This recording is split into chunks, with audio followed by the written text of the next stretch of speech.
All right, this is video number 5. So, like I said, there are many things that Trump went and talked with Di Lung and the Chinese regime. I can venture and say, and that is largely true, that the Iran's regime and uh, Russia's regime and Chinese regime are in fact surrogates of Israel, right? And there is a photo of Di Lung, this guy Xi Jinping, when he was young in San Francisco. There's a movie called 1911, I believe, talks about those Chinese Manchurian candidates, right, or the Manchurian makers, right, being in San Francisco. What's with the 1911, 9/11? I don't know, man. They have something there. Like, I think I know what it is, but I don't want to even guess, right? But suppose that's not the case. So your Trump said just prior to his departure in the airport, stated that he doesn't care for the economy and he's there, right? For his billionaires who are supposedly smart, right? Oh boy, where's Steve Jobs when you need him, right? And this Iran war and so on and so forth. It's like a farce, right? It's like North Korea. Remember he and North Korea, this is not good, folks. I can tell you something about Biden. Biden was really loyal to America, and he was truly an American president, right? I don't like all that he did, right? But if you want to compare him to Trump and Obama and Bush and so on, oh man, this guy outweighs all of them by far. And what Biden did in his term, he did a big time leverage, right? I mean, he built a big time, a real tremendous leverage against China and with China. He really put them in a box, right? When it comes to the dealing with the United States and to what the United States does and so on and so forth, at least in the Pacific, right? Oh, really? He put them in their place, right? And geopolitically speaking, and militarily, and superpowering and so on and so forth. Oh no, he kept the United States afloat and put China in its place, right? Really, the man kept. I mean, the man. You could thank him for keeping the United States afloat, right? Uh, uh, and comes Trump and destroys all of that in this one trip alone. At least Taiwan. Maybe he sold Taiwan. You never know, right? When Obama also visited Beijing, if you remember, and he bowed down before the Xi Jinping, I think, yeah, Xi Jinping. He bowed down before him in the airport, if you recall. They made him descend down from the tail of the airplane, and he bowed down, right? And now, sure, they made a very, very big celebration in the airport, reception and glitters and chants and shouts and dancing, like the Chinese circus and so on. That comes here to the United States. I never been to it, never will. I forgot its name, right? Di Lung, right? And you never know, right? I mean, he goes there and he gets like really slapped. At least if that's the on the facade is what it is, right? The appearances are deceiving, right? Uh, but like he did Putin in the United States and in Helsinki and in Alaska, he did Di Lung on his own turf, right? Uh, yeah, celebrations. Okay, what the heck? Hello, the flags. What's up? Goodbye. Go back to your house, man. Monfu. So that's what it is, right? This guy, folks, Trump and his those loyal cohorts, the smart ones, the electric rickshaws and the millers and Besant and whatnot. Besant, by the way, is an Egyptian name. There, people in Egypt call themselves Besant. And so on and so forth. They really don't care, and he stated so on. All these guys care about, and if United States sinks down, it's circling the drain, right, on their watch, and it sinks down the drain, they don't care, right? Uh, all he cares about is just billions, right? So that's where it is. The guy is peddling the United States and And so someone who wants 10 billions, right, for apparently a tax leak, his tax income tax leak, right, which is probably friendly leak. You never know, right? You think this guy is gonna bring your gas prices down? No, no, no. Gas was always a source of income for the infestation for the Netanyahu's, right? Or that tried therefore or thereof, right? One of them was, your Kissinger and his brother uh, Nixon, right, and so on. Now, that speaking of that, like I said, I mentioned that they're gonna force you to buy. Uh, they're gonna force you to buy uh, rickshaws, right? Electric rickshaws, right? Or they just want to collect money, or right? For you Americans, for them to live in luxury was always a problem for the Netanyahu's, right? Or to be well to do against other nations. And now, if you went to England, and I've been to England even in the 90s, right? I was surprised to how it's neglected and no new construction and so on and so forth. When I went from England to Germany, and the German, that Northwestern Europe, I was on projects, right? I was amazed to how well kept Germany was, and new buildings and clean and so on and so forth. But England was run down, man. I mean, to me, it sounds like, what the heck is going on here? Uh, uh, that takes a book by itself, right? And I can explain to you what happened there. But no different from the United States. What the United States is going through now, or being subjected to, and how it is run down, and so on and so forth, happened to England before. Go visit England, right? England is no longer a superpower. Take those nuclear weapons from its positions, right?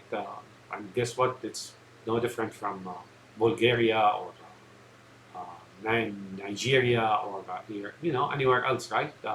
So there are no resources, nor they own much resources. The resources of the Gulf, of the Middle East, such as oil and so on, that's not owned by United States or England or so on. So that is owned by and utilized and dominated and stolen by the infestation. That infestation I mentioned to you earlier, right? And let me tell you something. You've been told about the oil embargo in 1973. The oil embargo of 1973 is a farce, folks. From what I heard, I didn't read this. I heard from people who were reliable long time ago that it wasn't really an embargo. Oil production was reduced to by 5%. Well, consider what's happening now, right? It's no different from what's happening now. You know how the oil is supposedly blocked and so on, but you're not like seeing those jams on the gas stations and so on, right? Those long lines and in the queue and so on, waiting just to get gas, right? You don't see that.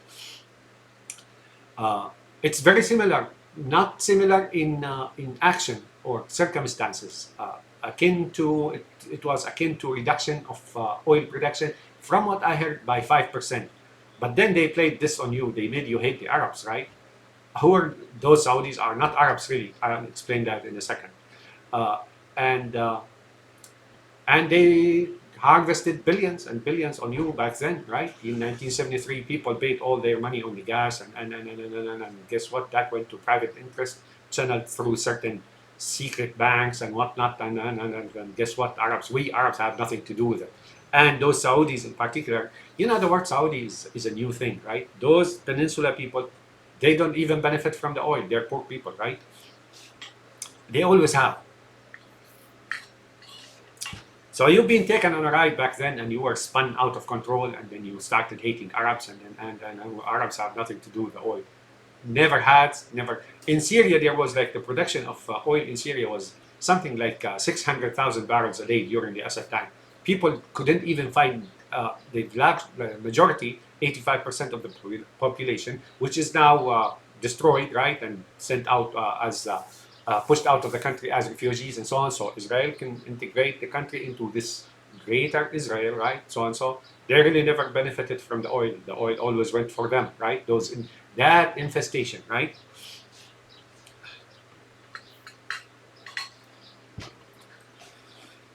So the Saudis, the Saudis, they when you study in the schools in Saudi and so on and so forth, they make you. I think it's in the elementary school, and I read it myself when I was in Saudi in 1991. I went to a place called Faisal Charitable Faisal. Faisal is the king who got killed, right?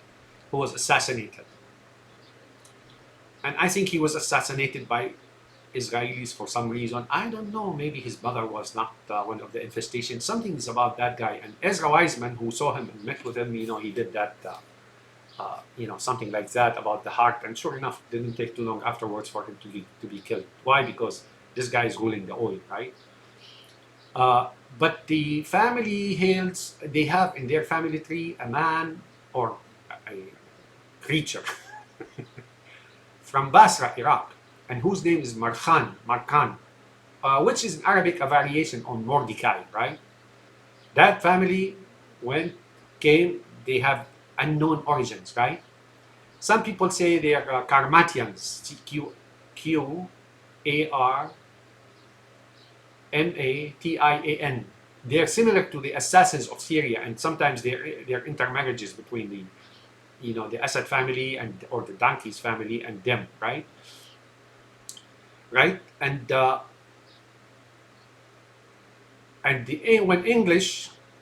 English came into Arabia and the Middle East and so on, and the Arabs were basically destroyed by the Fez Ottomans, not the Turban Ottomans, right? Uh, the Fez Ottomans put back the Arabs like by 1,000 years, right? They were excluded from everything, and whatever they had was taken and not allowed to manufacture or right? They couldn't strip them of everything, knowledge and math and all that stuff, the stuff they invented in the past, right, was still there. So they're learned people, right, and religion and so on. So the English, after Benjamin Disraeli, and the fact that Winston Churchill is in fact a Jew, right? I got that from Jewish people, right? Uh, they put them in power, and so did they for Kuwait and those regimes in the UAE and those six Gulf Cooperation Council, right? Kuwait, Bahrain, and so on, and to the degree that some of them, like straightforward families, they deal with Israel against the Arabs. They vote with Israel against the Arabs, and they finance Israel, and they're subjecting the peninsula for Israel, right? Resources and whatnot, and so on and so forth. And their presence is everywhere. That said, that's them.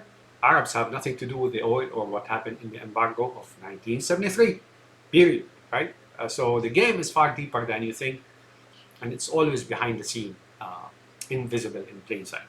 So coming back to the United States, what happened to the Middle East, and for a long time, and it was very difficult, right? Because people weren't the type that would sub, bow down or fall into subjugation or lick boot, like they say. No, they're not the type. Still are not the type, and it's been painful journey for about 1,000 years, right? It's that simple. Some of the most known family in the Middle East that you know about and you think they're Arabs, they're not really Arabs. Take, for example, the King Hussein family, and so on. They're not really, they're Jews. Or, for example, those Fez guys in around Palestine and Jerusalem and so on in the last century, Husseini, Amin al-Husseini and so on, the Mufti and so on. They're Fez, they believe in the, that sixth thing, and they hate Islam, they're against Islam, right? And Arabs in particular.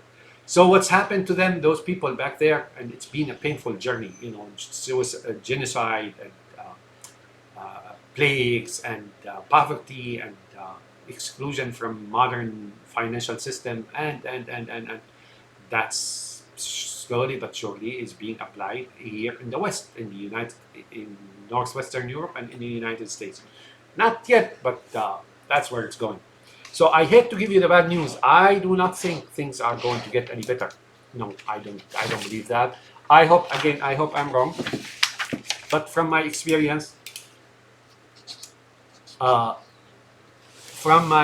experience in the past, and from my knowledge, uh, and honed senses, right, and what I really know by way of spirits and so on, tells me that, and I said these in my videos, other videos, if you ever want to visit my two channels, uh, my statements were very clear, and I stand by them that this is it. Biden was your last U.S. president, and he was doing well with the United States. Other things as well, but yeah, I don't think things are going that good. Not in the United States. I don't think. Uh, I don't think Trump, who's really ravishing the country, is going to return it to where it was, at least during the Biden time, let alone improve on it. Putin and DeLong and Ayatollahs, and above them Netanyahu holds much leverage here in the United States. Whatever European power was here in the United States on the political and economical level and so on, that's gone. And it's eroding, it's being eroded and eroding day and night as we speak. And like I said, by the time in time, things will not look good, folks. I mean, this will be a rundown place and so on and so forth.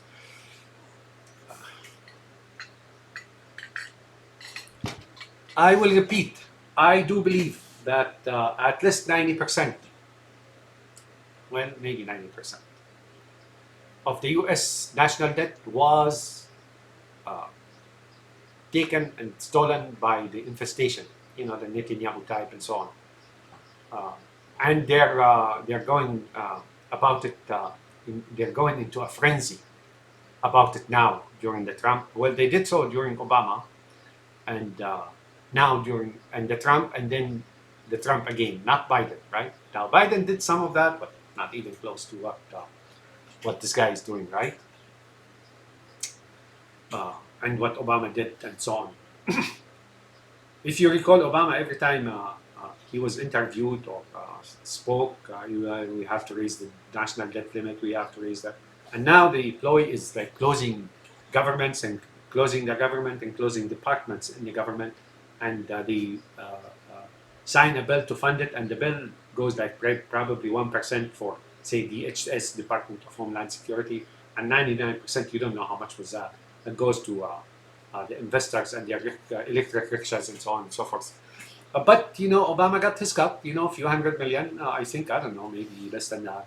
Somebody wrote a book for him, and they just paid him the money, those infestation of investment and politics.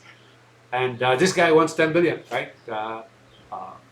There are no billions anymore, folks. They tell you this guy is the most richest person in the world. Not true, right? How do you make billions, right? I mean, you got airlines, right, running out of business and going into bankruptcy and shutting down, and you got whole agricultural firms and large, and you got manufacturing plants, and you got businesses, and you got food with chains like McDonald's, so they don't make billions. How do you make billions if you don't have anything to show for it? How do you make it, right? The idea for you is, folks, not to be afraid. If there's a time that you need to speak your mind, this is it. If you wait any longer, you're circling the drain. According to Rabbi Huckabee in Israel, you're circling the drain, right? That's what's happening now. You open the drain and they're circling you. But before they let you sink down the drain, they want to make sure they take anything of a value that you have in your pocket. Basic and simple. You can watch TV all you want. Now, what I'm trying to say is, excuse me. Right now, your biggest problem is really AI, artificial intelligence. It is the tool, it is the channel, it is the overwhelming uh, flood that's coming your way, filled with infestation. This AI is gonna take all that you have, sink you down the drain, circling the drain, right, according to Huckabee, and it will make your generations dumbfounded. You're back to that's simple, folks. Uh, you will be virtualized, and intelligence. Oh, that's it, folks. You know, I repeat this. That this here is your doppelganger, right? Doppelganger, and you and that. Least thing you can do is don't use it, don't invest in it, don't do any shit, right? Don't do anything of that sort. If you refuse it, and if you refuse to buy those rickshaws, right? Because that artificial intelligence can possibly control your electric rickshaw or mask mobile, and while you say you want to go this place or that place, and the car that drives itself, and artificial intelligence will drive you wherever it wants to, right? You see the magnitude of what I'm trying to say here with this artificial intelligence and what it is going to do to you and where it's leading you, and not just you, the world, right? Uh, I don't know what to tell you, folks. And your life here in the United States is not like elsewhere. You cannot walk. I mean, to walk and get your stuff done during the day is not possible. You have to have a car. You have to buy gas or electricity. And if this rickshaw, electric rickshaw, or mass mobile becomes predominant, your charging station, right, will charge you. Charging your battery, that big lithium battery, will probably cost more than that gas costs now. So just think about it, right? Uh, so better start owning like horseless car, no, horse carts and livestock and so on. So you want to go to the market, go on your horse cowboys, right? Or I'm laughing, but this is no laughing matter. What's coming is pretty bad, folks. And now Trump is not German. Has nothing to do with German. His love, his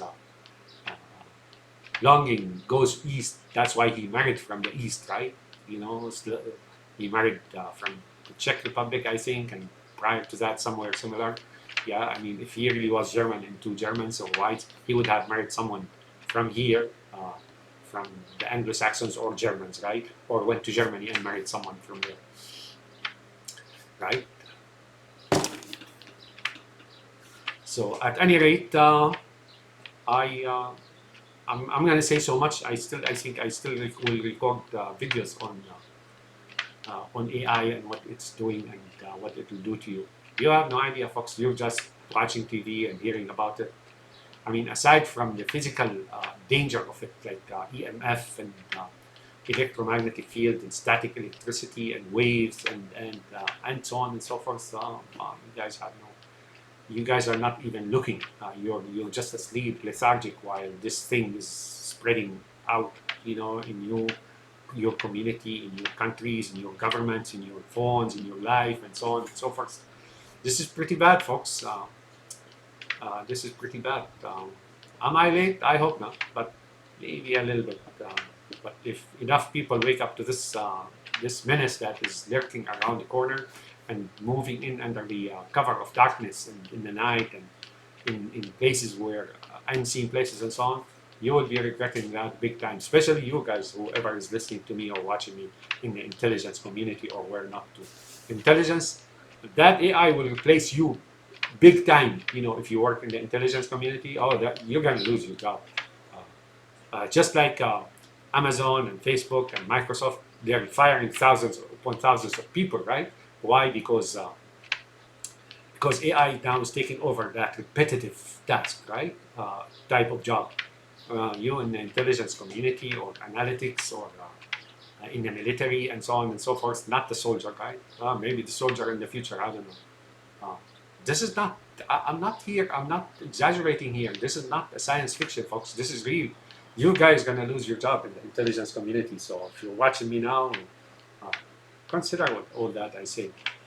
I mean, if within this little short span of time, so many thousands lost their jobs due to, even when you want to go rent an apartment, now an artificial intelligence answers you and rents you or not, or something like that. Even they're even texting, right? Now you text them. One day I called this telephone company, and like in about 5 minutes of conversation, I began to realize this is not real human being. So I asked them, I said, are you artificial intelligence? I don't want to say the company name. Oh, no, sir, no, sir. I mean, the way it was speaking, it's very obviously artificial intelligence. Not just that, when I asked the machine against, on the other side of the conversation, on the other end, they declined. No, no, not artificial intelligence, and so on and so forth. So wherever you work, you're gonna lose your job if you participate in this AI thing, right? Don't participate in it. Don't invest in it. Don't agree to it.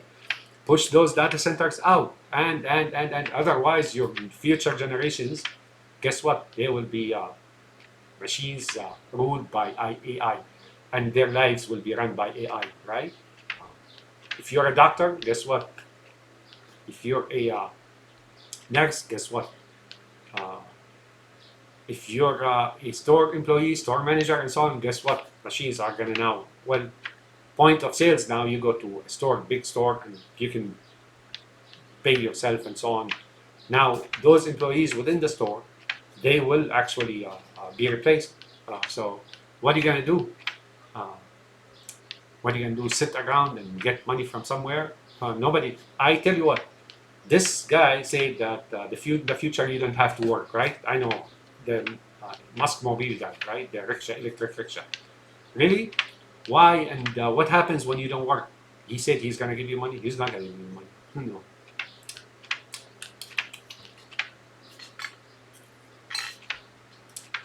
He's not gonna give you money. No.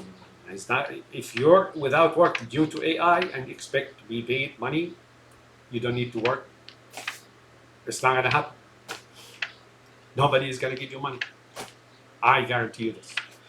Well, my friends, that's video number 5 on AI, and have a nice day, and we'll talk to you later. If I get more ideas, I will, but consider all that I said. Take care now. Bye now.